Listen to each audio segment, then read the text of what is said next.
Sebelum kita memulai cerita, jangan lupa untuk klik pada tombol subscribe, like, dan lonceng. Tinggalkan juga komentar agar channel ini terus berkembang. Selamat mendengarkan. Hai, perkenalkan, nama saya Bangkit. Hari ini saya mau bercerita tentang pengalaman pribadi saya menginap di rumah Bude yang terletak di daerah kota Solo. Kejadian ini kira-kira tahun 2006. Ini adalah awal-awal ketika saya akan masuk perkuliahan. Karena waktu itu saya datang hanya untuk melengkapi dokumen-dokumen saja. Maka sementara saya akan tinggal dan menginap di rumah Bude saya. Singkat cerita, saya datang beserta ibu saya dengan menaik kereta. Sampailah kami pagi hari di stasiun balapan. Tetapi siang harinya, ibu saya mesti pulang lagi ke Bandung karena ada pekerjaan yang mesti diselesaikan. Kami pun langsung menuju rumah Bude yang hanya berjarak 20 menit dari stasiun balapan.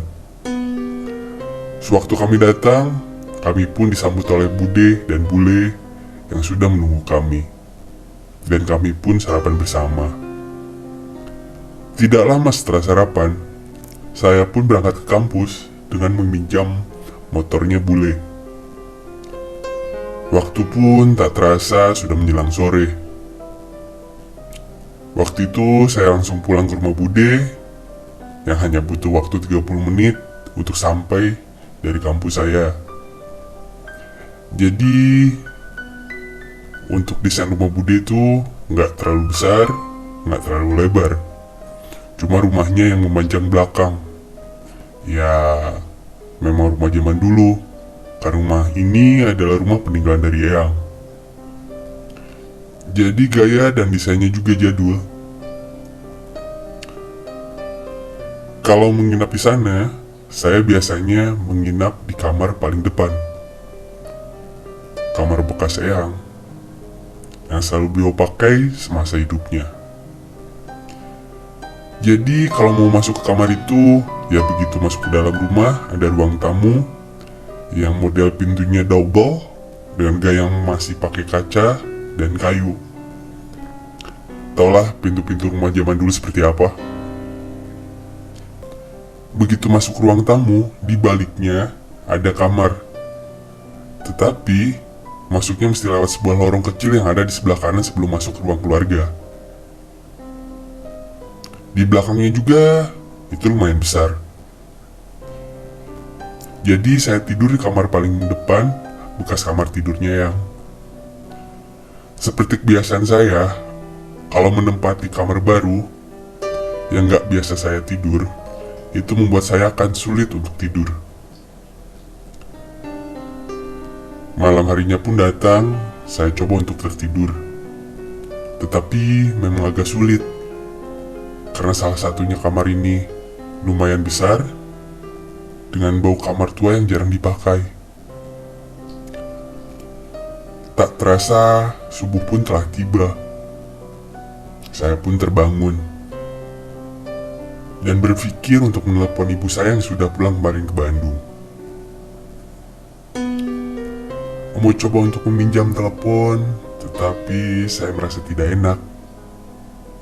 Yang jelas waktu pertama datang ke daerah rumahnya Bude, di perempatan depan saya melihat ada toko dan wartel yang bertuliskan wartel 24 jam.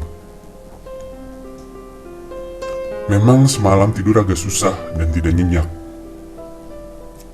Tak terasa sudah terdengar azan awal, kalau tidak salah jam 3:30 pagi. Saya pun keluar kamar. Jadi dari semalam memang saya tidak keluar dari kamar. Pas keluar kamar, keadaannya itu gelap. Karena semua lampunya dimatikan oleh Bude saya.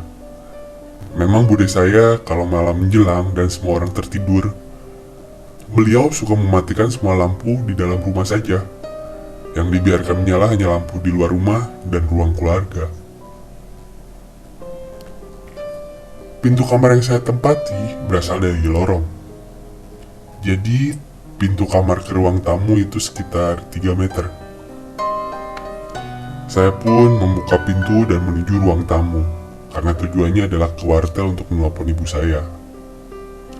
Waktu saya keluar kamar dan berjalan menuju ruang tamu, saya melihat ada seseorang yang sedang sujud seperti posisi sedang melakukan ibadah sholat. Saya berpikir mungkin itu bude atau bule saya yang sedang sholat tahajud. Sosok ini memakai mukena warna putih beserta sajadah yang berwarna merah. Dan posisinya sholat di ruang tamu. Dikarenakan jalan menuju keluar mesti melewati ruang tamu, tetapi di situ ada yang sedang sholat.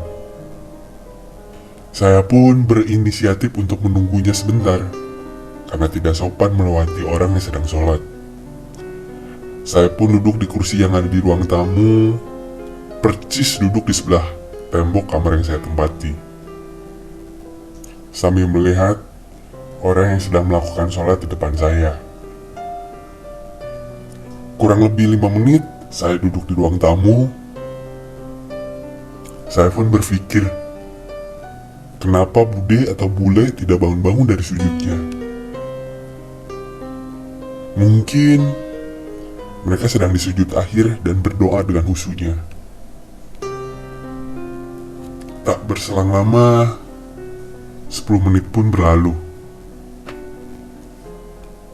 Karena saya merasa ingin cepat-cepat ke wartel karena takut keburu azan subuh, saya pun memutuskan untuk melewati orang yang sedang sholat waktu itu. Lewatnya di depannya yang sedang sholat. Saya pun langsung berkata permisi dan melewati di depannya. Permisi bude, bule, saya mau ke wartel dulu. Sambil membuka pintu dan mengucapkan salam. Sebenarnya nggak boleh ngomong sama orang yang sedang sholat. Tetapi waktu itu saya terburu-buru karena ingin menelpon ibu saya. Saya pun keluar dan langsung ke wartel. Waktu itu saya di wartel mungkin tidak terlalu lama. Jadi saya menelpon ibu saya mungkin sekitar 10-15 menit. Saya menceritakan tentang progres dokumen-dokumen yang saya selesaikan kemarin untuk kampus. Tak terasa, adzan subuh pun berkumandang. Setelah adzan subuh selesai, saya pun langsung pulang dan langsung melakukan ibadah sholat. Setelah selesai sholat, saya pun masuk kembali ke kamar. Dengan udaranya yang enak dan sejuk, membuat saya pun merasa ngantuk dan nyaman untuk tertidur kembali.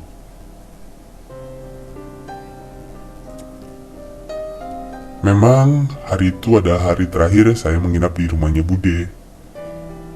Karena dokumen yang saya perlukan untuk dimasukkan ke kampus sudah selesai. Singkat cerita, saya pun bangun sekitar jam 9 pagi. Setelah bangun, saya langsung mandi dan mengemas barang-barang saya. Setelah beres mandi, saya pun keluar kamar. Di ruang makan ada bude dan bule. Mereka sedang sarapan dan mereka pun menawari saya untuk sarapan bersama. Saya pun mengiyakan ajakan mereka. Saya pun langsung duduk bareng mereka di meja makan. Sekedar informasi, di rumah bude ini yang tinggal hanya 2 orang mereka saja. Tidak ada laki-lakinya, karena suami mereka sedang bekerja di luar kota. Waktu mulai sarapan, saya meminta maaf kepada bude dan bule. Karena tadi subuh, saya keluar ke wartel dengan terburu-buru. Bude pun berkata tidak apa-apa. Saya pun langsung menanyakan perihal waktu tadi subuh. Bude, bule, tadi subuh sholat di ruang tamu kan? Bude dan bule terlihat heran. Bude pun berkata, Hah? Sholat di ruang tamu? Kita sholat di kamar. Biasanya juga di kamar. Saya pun berbicara kembali. Lalu siapa yang sholat di ruang tamu? Memakai mukena dengan sujud yang lama. Bude dan Bule pun serentak menjawab secara bersamaan. Kita nggak pernah sholat di sana. Setelah menjawab itu, kita pun langsung bertatap-tatapan sambil bertanya dalam diri. Siapa yang sholat di ruang tamu? Dan sampai sekarang saya belum menemukan jawaban siapa yang sholat waktu itu. Sekian cerita saya kali ini. Terima kasih telah mendengarkan. Jangan lupa untuk mendengar cerita misteri lainnya. Dan jangan lupa untuk klik subscribe, like, komen, dan share. Terima kasih.